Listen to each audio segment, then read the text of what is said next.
కృష్ణుడు భగవంతుడు కావచ్చు, కానీ యుద్ధం చేసింది మాత్రం అర్జునుడు. మనం నేర్చుకోవాల్సింది ఏమిటంటే, భగవంతుడు దారి మాత్రమే చూపుతాడు, కానీ జీవితంతో పోరాడవలసింది మాత్రం మనమే.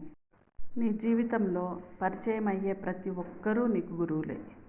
మంచివాళ్ళు పాఠాలు నేర్పిస్తారు, చెడ్డవాళ్ళు గుణపాఠాలు నేర్పిస్తారు. నీకు ఎవరు నేర్పకపోయినా పర్వాలేదు, విధి నీకు అన్నీ నేర్పిస్తుంది. అరుపులు గెలుపు కాదు, మౌనం ఓటమి కాదు. సమయానికి తగినట్లు ఉండడమే మనిషి గొప్ప లక్షణం. ఏడిస్తే నాటకం అంటారు, నవ్వితే బాధలు లేవు అంటారు, మౌనంగా ఉంటే తప్పు ఒప్పుకున్నట్లే అంటారు, మాట్లాడితే చెడ్డవాడు అంటారు, మాట్లాడకపోతే అహంకారి అంటారు. బ్రతికి ఉన్నప్పుడు ఎప్పుడు చస్తాడు అంటారు, చనిపోయాక అయ్యో పాపం అంటారు. నువ్వు ఎలా ఉన్నా అనేవాళ్ళు ఏదో ఒకటి అంటూనే ఉంటారు. అనేవాళ్లను వాళ్ళ కర్మకు వదిలేయాలి. మనకు నచ్చినట్లుగానే మనం బ్రతకాలి. జీవితంలో ఇప్పటికైనా ఒంటరిగా బ్రతకడం నేర్చుకోండి. ఎందుకంటే ఎవరి మీదైతే ఆధారపడతారో, ఎక్కువగా నమ్ముతారో వారే అందరికంటే ఎక్కువగా మిమ్మల్ని మోసం చేస్తారు. చెడు అనేది తొందరగా ఆకర్షిస్తుంది, వెంటనే నాశనం చేస్తుంది. కానీ మంచి నిదానంగా అర్థమైన నిన్ను గొప్పవాడిని చేస్తుంది. జీవితంలో ఏం చేయాలో చెప్పేది రామాయణం, ఏం చెయ్యొద్దో చెప్పేది మహాభారతం, జీవితం ఎలా జీవించాలో తెలిపేది భగవద్గీత. కుండలు వేరైనా మట్టి ఒక్కటే, నగలు వేరైనా బంగారం ఒక్కటే, ఆవులు వేరైనా పాలు ఒక్కటే, అలాగే దేహాలు వేరైనా పరమాత్మ ఒక్కటే అని తెలుసుకున్నవాడే జ్ఞాని.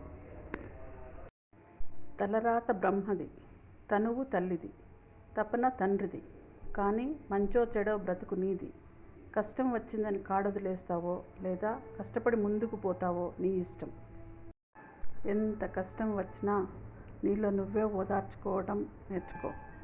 ఎందుకంటే నీ కష్టాలు చూసి నవ్వుతారే తప్ప నా అని ఎవరు నిన్ను దగ్గరికి తీసుకోరు. నీకంటే లేనివాడిని చూసి ఎగతాళిగా నవ్వుకోకు, ఉన్నవాడిని చూసి కుళ్ళుతో ఏడవకు. ఎవరితోనూ ఏ విషయంలోనూ పోల్చుకోకు. కుదిరితే కావలసినంత సంపాదించుకో, లేకుంటే ఉన్నదాంతో సంతోషంగా బ్రతకడం అలవాటు చేసుకో. గ్యారంటీ వారంటీ లేని లైఫ్ని పనికిమాలిన విషయాల గురించి బాధపడుతూ వేస్ట్ చేసుకోకు.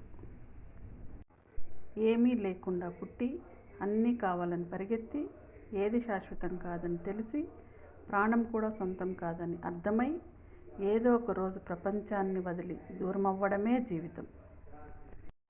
నీకు కోపం వచ్చే ఒక్క క్షణాన్ని అదుపులోకి తెచ్చుకోగలిగితే బాధపడే 1000 క్షణాలను తప్పించుకోవచ్చు. కోపమే మనిషి పతనానికి కారణం. అబద్ధం ఎప్పుడూ తోడు కోరుకుంటుంది, ఎందుకంటే ఇది సమాజంలోకి ఒంటరిగా పోలేదు కాబట్టి. కానీ నిజం మాత్రం ఎప్పుడూ ఒంటరిగానే వెళ్తుంది, ఎందుకంటే దానికి ధైర్యం ఎక్కువ. అలాగే ఖచ్చితంగా మాట్లాడేవారు కూడా ఒంటరిగానే ఉంటారు, ఇది నిజం. శవము శవము అంటే ఎక్కడి నుండో రాదు. ప్రాణం లేకపోతే ఈ శరీరమే ఒక శవం. ప్రాణం ఉన్నంత వరకు ఎవరి శవాన్ని వాడు మోసుకుంటూ ఉంటాడు. ప్రాణం పోయాక ఆ శవాన్ని నలుగురు మోస్తారు, అంతే తేడా.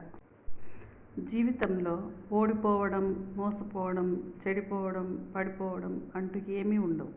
కేవలం నేర్చుకోవడం మాత్రమే ఉంటుంది.